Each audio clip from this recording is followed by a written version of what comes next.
Bonjour à tous, chers coulés, très chers fans de football. Bienvenue dans cette vidéo dans laquelle nous parlerons à propos du match Barcelone contre la Real Sociedad. Donc nous parlerons de ma composition idéale et à la fin de mon pronostic. Avant de rentrer dans le vif du sujet, faisons une remise au contexte assez importante. Le Barça sort d'une défaite face au Real Madrid, ils y sont inclinés 2 buts à 1. Une défaite ayant fait du mal aux joueurs et aux coulisses du scénario jugé par certains assez injuste.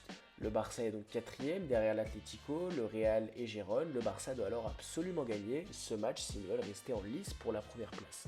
Mais afin de gagner ce match, il va falloir que Xavi ait une compo cohérente, cela me paraît logique. Et à titre personnel, la compo la plus sensée que peut faire Xavi est celle du match dernier face au Real. La compo était excellente, trois défenseurs derrière, c'était du béton armé composé de Christensen, Araujo et Inigo Martinez. Le double pivot Gavi Gundogan était hyper bon, n'était pas du tout à la ramasse sur les transitions. En meneur se trouvait Fermin qui a fait un excellent boulot, piston gauche Baldé, piston droit Cancelo et en attaque Joao Félix et Ferran Torres. Voici la compo donc que j'alignerai étant donc, comme je vous l'ai dit, exactement la même que face au Real. Pas de Lewandowski dû à son niveau médiocre, il ralentit le jeu à chaque fois qu'il touche un ballon et il devient de plus en plus mauvais je trouve dans sa compréhension du jeu, donc dans son jeu avec et sans ballon, ne serait-ce que dans ses déplacements. Parfois le natif polonais se retrouve à jouer ailier, parfois en meneur de jeu alors que son seul rôle est celui de buteur, quoi. Il décroche bizarrement, donc un match sur le banc des remplaçants pour lui ne lui ferait pas de mal, dans mon opinion.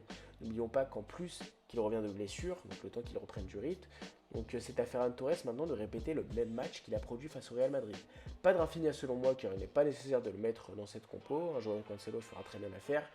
Et selon moi, la pierre angulaire, la base de cette composition est le double pivot. J'appelle Xavi à ne surtout pas mettre Oriol Romeu titulaire. Ça serait se mettre une balle dans le pied et ça serait un suicide collectif. Et surtout de ne le pas faire rentrer en cours de match, sauf si on mène sans zéro bien sûr. Mais sauf que ça n'arrivera jamais.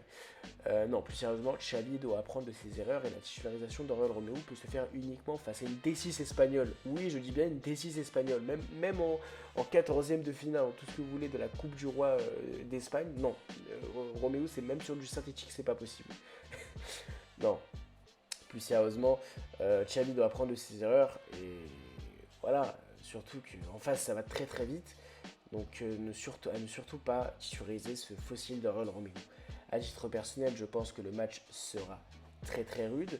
Possible que le Barça le perde, surtout que le match aura lieu à San Sebastian, donc dans une atmosphère assez hostile. Ils ont un très bon effectif, un très bon entraîneur, une très belle manière de jouer. N'oublions pas que la Real est une équipe jouant très offensif, une équipe venant presser très haut. Voici encore un autre argument en faveur de la titularisation de Gundogan et de Gavi, le fait que Romeo ne sache pas bien gérer ni la pression ni les transitions. Je vois donc un match assez équilibré à certains moments, mais je vois le Barça s'imposer sur un score de 2 buts à 1, sur un match assez serré. N'hésitez pas à me dire ce que vous en pensez dans les commentaires. Sur ce, n'oubliez pas de vous abonner à mon Instagram qui est juste en description, Kata Barça. Likez, commentez, partagez, abonnez-vous pour ne rien rater. Ciao.